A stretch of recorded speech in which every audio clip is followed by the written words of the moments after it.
Welcome back to my Bataan vlog part 2. So ito, pauwi na tayo from Bataan to Malolos, Bulacan. Tara, samahan nyo ako sa video. Let's go. You know, gising na oh. Sometimes when we sad, Morning, Kurt. the earth is so mad. Tara, bili tayo tent. Tapos, kaya tayo. Bili tayo sa Shopee. Yeah, morning. Good morning. Good morning. Ayun na. Okay, Zumba. Ayan, Zumba bro. Okay. Ay, gagi. Game. 1, 2, Let's go. 1. Zumba ka mo eh. Tangin na yan. Ayos, gising, bagong gising. So, sarap ng tulog kagabi. Kaso share ko lang din para may dumating na grupo. Mga 10 PM. Sobrang dikit dun sa campsite namin. So, para maingay. Ang dami kasi nila eh. Pero okay lang naman, nag-sorry naman sila na medyo maingay. Tapos natasisipa kasi yung guideline ng tent ni Master, so nagigising. Actually yung halos yung grupo nagigising eh, kasi nga medyo maingay, rowdy. Pero nag-sorry naman sila, pero sana medyo consideration din naman ko. So yun, lahat naman tayo nagkakampi, pero okay lang. Okay na, goods na, nakausap na rin naman. Peace. Text ko lang sa images. Ba't ganun? Sino ba yun? Kaya sayo ko pag nakikita ni Roseg, piniem kaya si Kling. Sa mo daw ikap, yung t-shirt. Pagawaan yan. Pwede t-shirt. Tapos suotin mo yan. Kling Clothing Company. Mga pagkakas.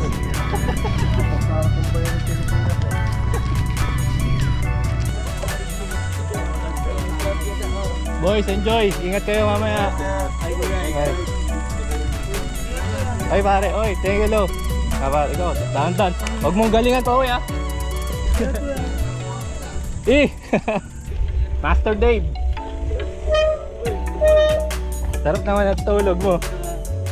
Maya-maya rin. Sige. Ano sa'yo, Ali? Ay, ligat ka. Ingat ka. Salamat Ingat. Update. Message ako sa group.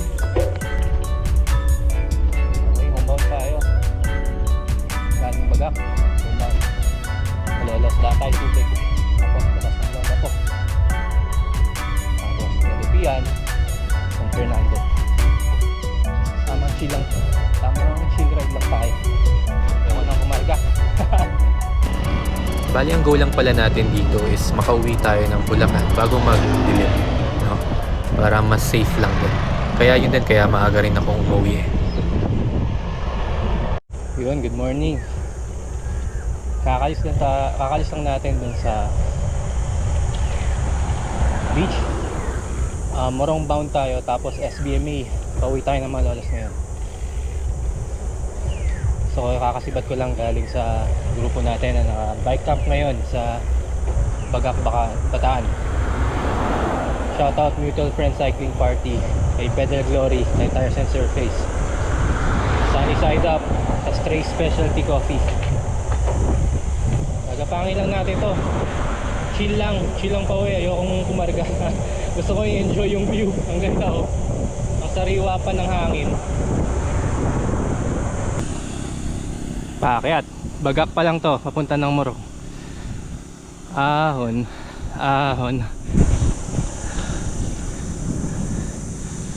Enjoy lang natin yung view. Walang karagahan muna ngayon, mga ka-gravel. Doggy. Yung resort pala na pinunta namin is yung Stella Maris Beach Resort. Tapos paglabas sa Bagak, papunta ng Morong, ahon ka agad yun. Maglalaro tayong mga 4, 5, 6 gradient. Steady lang. Tama ngayon sa akin natin. Ganda ng view.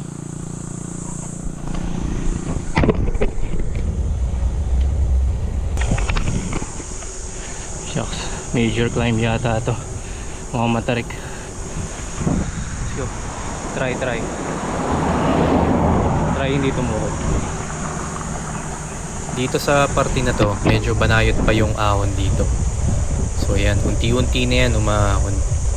Kaya tamang tipid lang din. Ayan, tumatarik na oh. Medyo maunat siya pero kaya. Banayad lang. Wala namang kargahan eh. Pero wararatratin mo ito, nakakapagod to.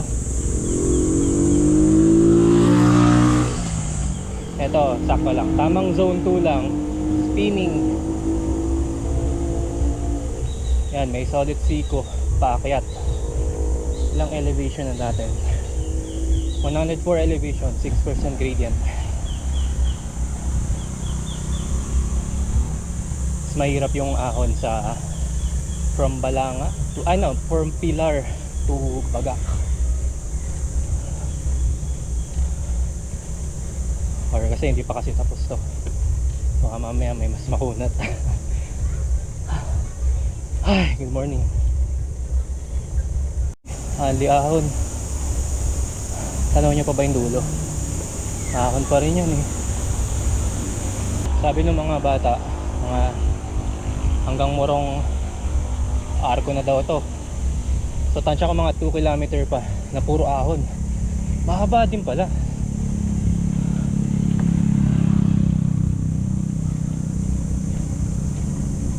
Spinning lang. Ang haba nito. Haba. Di tayo tutuod. Let's go. Natatanaw ko na yung pinakadulo nung kapitbahay na bundok. Ibig sabihin dun pa sa taas. Tarik to. Siguro mga 15 minutes na ako umahon. Masarap na masakit. Let's go.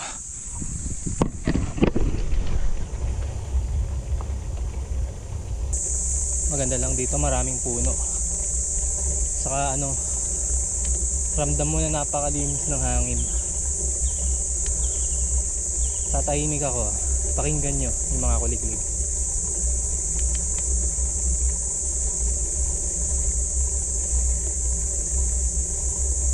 Ang therapeutic lang. Nature at its best. Yun, arko na. So yung ahon na yun, ang finish line ng ahon na yun is itong arko ng Bagak Morong Arc. Yan. So yan yung arko. nakikita nyo. Uminto ako dito mga 10 minutes. Uminom lang akong tubig, tapos nag-snack na rin. Tapos yan, lusong na ako. So yan, mahabang lusong yan. Panoorin nyo. Binawi lahat ng mga inahon natin kanina. Sarap. Ito mga part ito, mga ano na to, mga 8 AM na yata to. Medyo mainit na to, totoo lang eh. Pero kasi ang daming puno. Kaya parang ang lamig pa rin sa pakiramdam.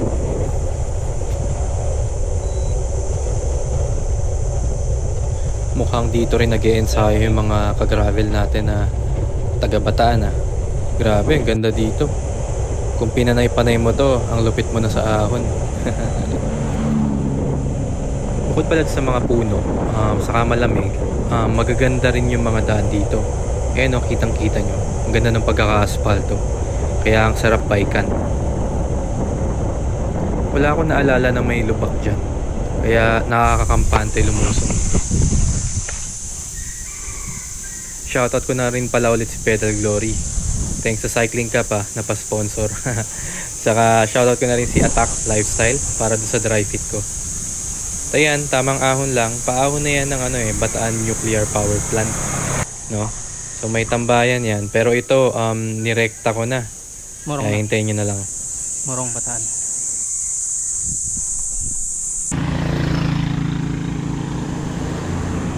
Bataan Nuclear Power Plant. Hindi na tayo hinto. Diretso na natin itong ahon na to hanggang bayan ng Morong. Kapang lang. Kakatapos lang natin doon sa isa sa major climb, yung sa may arko ng Morong Bagak. Uy, ang ganda dito.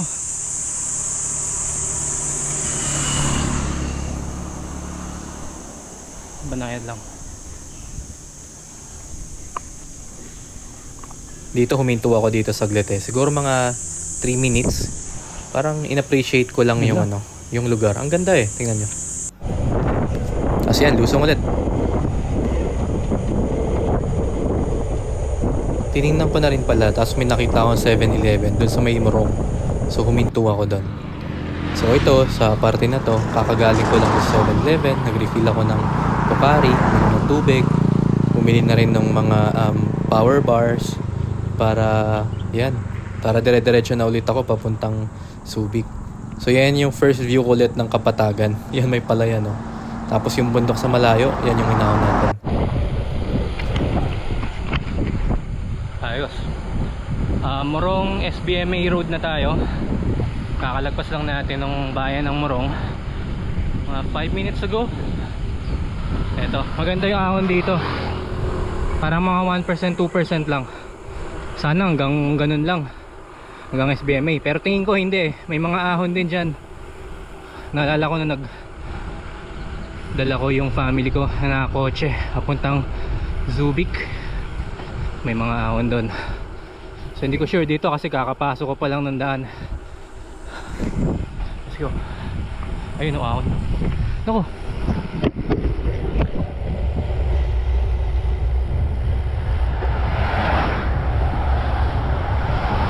Ay nako. Daily cakes. Dami nagmamadali. Masakit din yung mga ahon. 9%, 10%.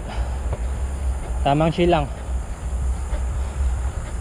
Mas mahirap yung mga pinanggalingan natin. Spinning lang. Wala namang premyo sa dulo yan eh. Enjoy lang.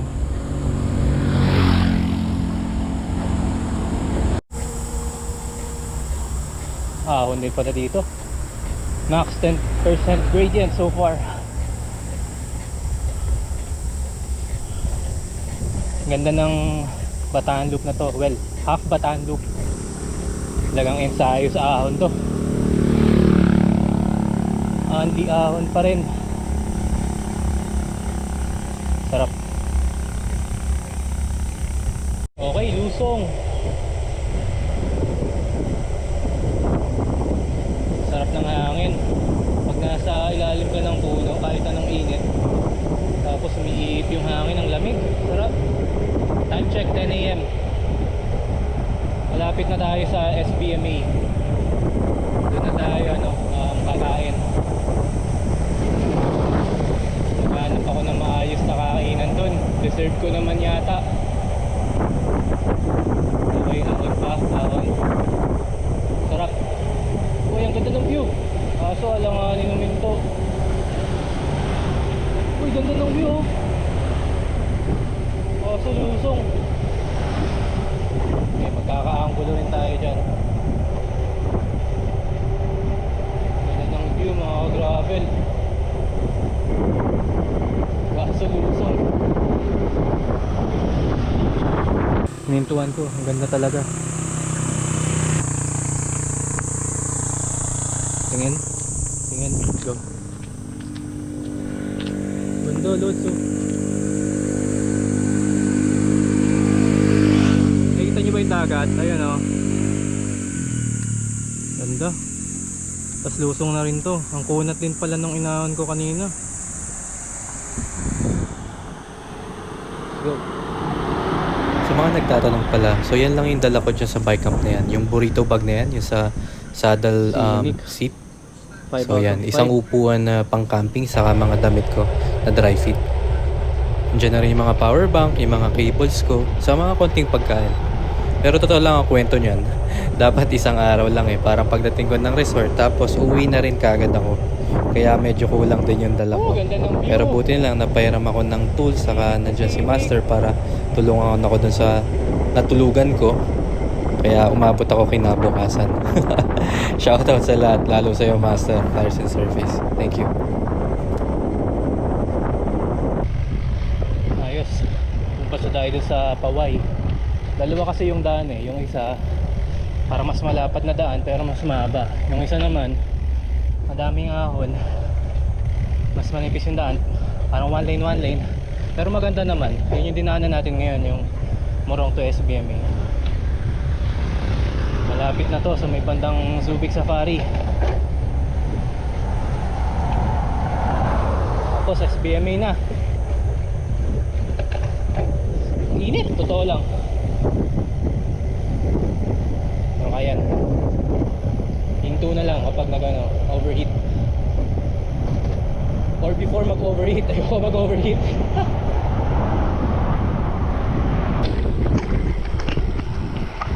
Lapit na to. SBMA. Isang ahon pa, tingin ko. Ayun, nakikita nyo sa malayo, ahon yan. Yung bundok na yan, dadaanan natin yan. Tapos lusot nyan, SBMA na. So, malapit na yan. Ang okay din talaga itong dry fit ni Attack. Sobrang nipis niya, saka breathable. O hindi pala ako sponsor nito, pero natutuwa lang ako. Ang ganda ng dry fit pagkakagawa. Pero baka naman. Ito, start ulit ng isang mahirap na ahon. Pero maiksi lang yan kumpara sa inahon natin kanina. Nawawa sila kuya, nasiraan. Ahon pa naman to. 11%, 12%. Nakakapagod magtulak, motor pa. Bike nga eh. 13%.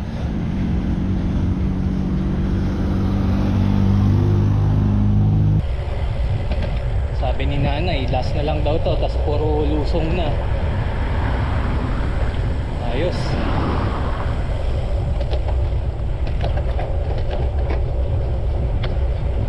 Yan, kakatapos lang nung ahon. Tapos may bandang police checkpoint sa may bandang taas. No? Tapos yan, lusong na mula doon.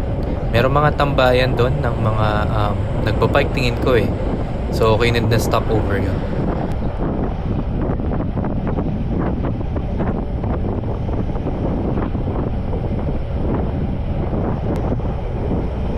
Lapit na to, 60 meters elevation na lang natitira.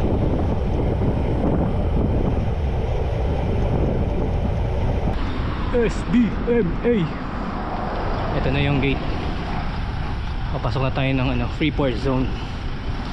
Lapit na rin yung airport.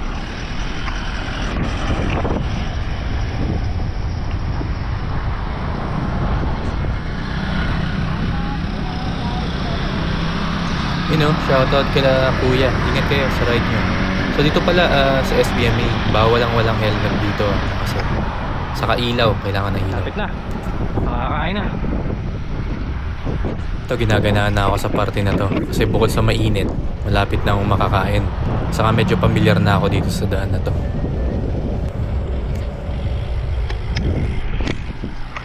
Lapit na malapit na. Ano ko dito sa part na to yung yung maraming mga unggoy. Rolling din pala yung part na to. Ngayon ako ulit nakadaan dito ng nakabike. Nakalimutan ko na. Madalas kasi nakakotse lang eh. Sama ko yung mag-iina ko. Walang ngayon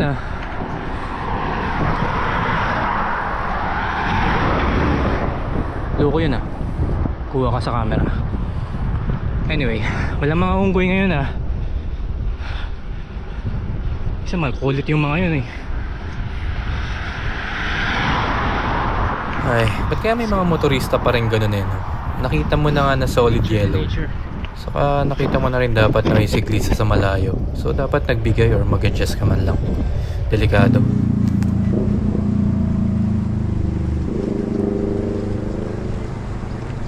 Ganda no?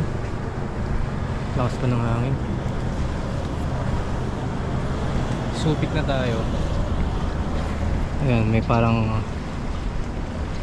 army ship. Subic na. Nakikita ko na dito yung harbor point Liliko na lang ako dyan sa may siguro mga 1 kilometer. Kakaliwa na ako papuntang SBMA proper. Tapos maghanap na ako kakainin. Okay sana dito sa Rallies. Okay yung mga menu nila kaso kailangan ko ng kanin eh. So ng extra rice saka may kape. Konting masungit na ako dito sa parte na to eh. Ang init kasi. Katirikan na yata yan. Pero medyo na rin ako. Nag-goods ng konti kasi nakita ko Subic na talaga. Ayan yung dagat sa may bandang kaliwa. Ayan, sa may kanto na ako. Familiar na to. Sa tingin ko sa mga viewers din.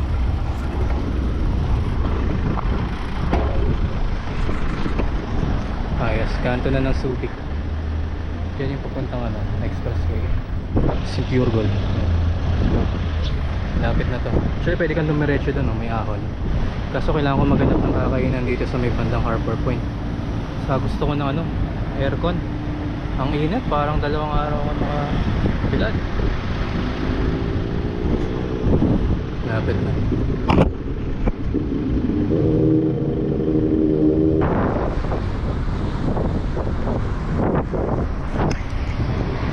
Hindi nakapark yung yate ko dyan eh. Sakay na kaya tayo. Punta na Agunoy, mas malapit. Harbor Point na to, dito na ako maghahanap ng kainan. Ang init. Pa-cool off lang din muna ako. Pa-cool down ako. Init talaga.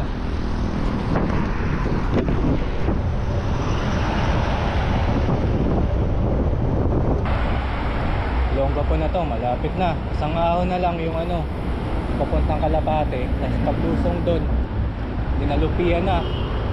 Puro patag na yun. Nakakapag-big ring na rin sa wakas. Let's go.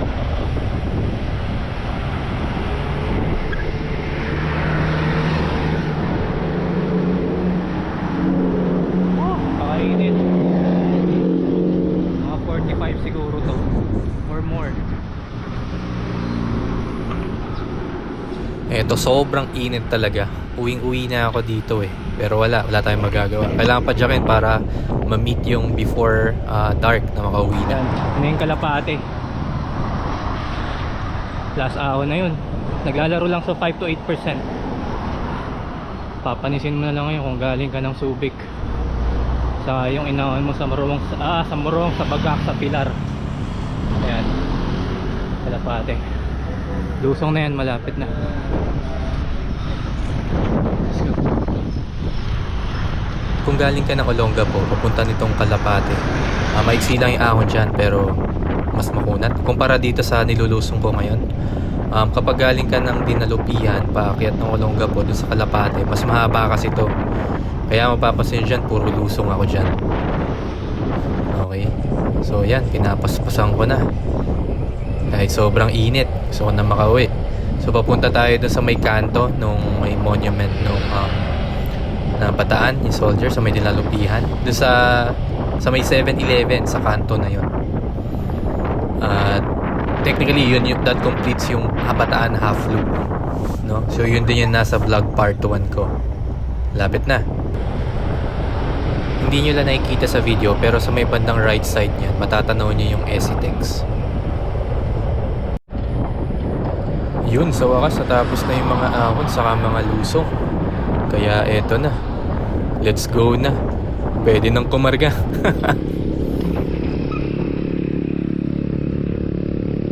Ayos. Dinalupian na to, patag na to. Kaya medyo kinakargaan ko na eh. Wala na akong tinitipid dito kasi nga gusto ko na umuwi. Wala na namang ahon dito eh. Medyo nakapag-stretching na rin yung muscle ko. Saka dito sa part na to, nag-big ring na rin ako. Kasi alam ko, puro patag na yan. Hanggang pag-uwi.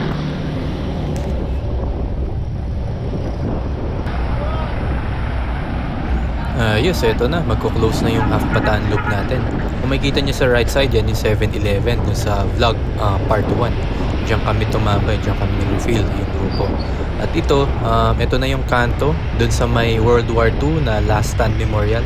May mga sundalo. Ito yung traffic light na yun. At pagtawid niyan, that officially clears the half Bataan loop. Tapos from here is pauwi na talaga. Hindi ko yan na-videoan pero niratrat ko na tong Jose Apad. Dire-diretso na ako. Magagawa yung goal na makakauwi na Malolos bago magdilim. Makakaliwa kaya. Pag-interval step off. Let's go. Clark bound. Joke lang, pagod na ako. Pagod na. Diyan kami lagi dumadaan sa Megadite pag pa-Clark kami. Yung weekly Clark namin. So diyan kami nag-interval. Ayos, ito. Parang nakauwi na rin ako dito. So ito na yung arco ng San Fernando.